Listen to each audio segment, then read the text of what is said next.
In the poem, the mirror first describes itself as shiny, shiny, something which is pure, something which is silver in color, okay, and exact, exact. It is the mirror describes itself as perfect. It forms no judgments. Instead, it merely swallows what it gets, okay. Basically, the mirror claims that it shows the same image back to the person looking at the mirror without any alteration. All right, the mirror is not cruel, it is not judgmental, it is only truthful.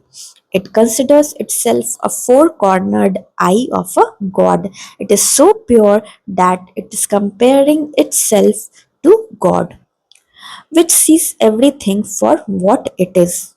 Okay, most of the time, the mirror looks across the empty room, so it's the only the empty room that the mirror gets to see most of the time. So basically, the mirror is talking about its monotonous life actually. Okay, it has looked at the wall for so long that it feels that the wall is the part of my heart.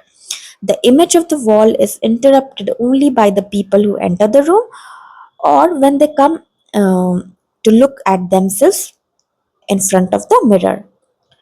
Monotony of the mirror's life is broken only at two times. Firstly, when somebody comes to look at themselves in front of the mirror, and secondly, with the darkness that comes with night. In the second stanza, the mirror imagines itself as a lake. A woman looks into it, trying to discern who she really is by gazing at her reflection. Sometimes the woman also prefers to look at herself in candlelight or the moonlight, but these are liars. Okay, the candlelight and the moonlight, they are liars because they mask her true appearance.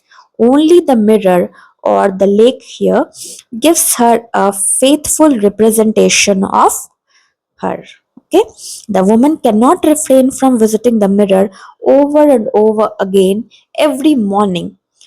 Over the years, the woman has drowned a young girl in the mirror. Okay, she has given the younger part of herself to the mirror and now sees in her reflection an old woman growing older day by day. Okay, the woman is aging and she feels that the younger part of herself has been donated to the mirror, and what remains of her now is only the old and the tattered image of her. As you read the poem as a literature student, here you should understand that the mirror is personified, all right, and it is able to observe and understand its owner as she grapples with the reality of aging. The woman struggles with the loss of beauty. The woman, the owner of the mirror, is aging day by day, and sometimes she likes to flatter herself with the help of moonlight or the candlelight, but at the end, her ultimate friend is the mirror. Her true friend, her true companion is only the mirror, and the mirror knows this fact.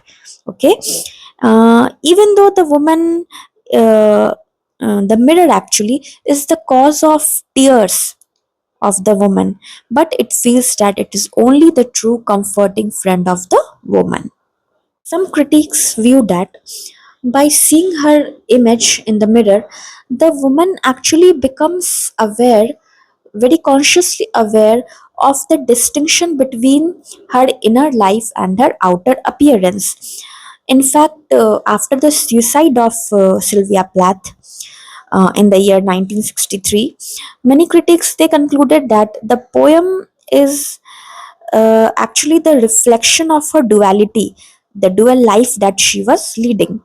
So basically, they feel that Plath is exploring the her dichotomy in the poem "The Mirror," and the second stanza is significant because one of the critics has said that it exposes the woman's need of the mirror and the mirror's need of the woman.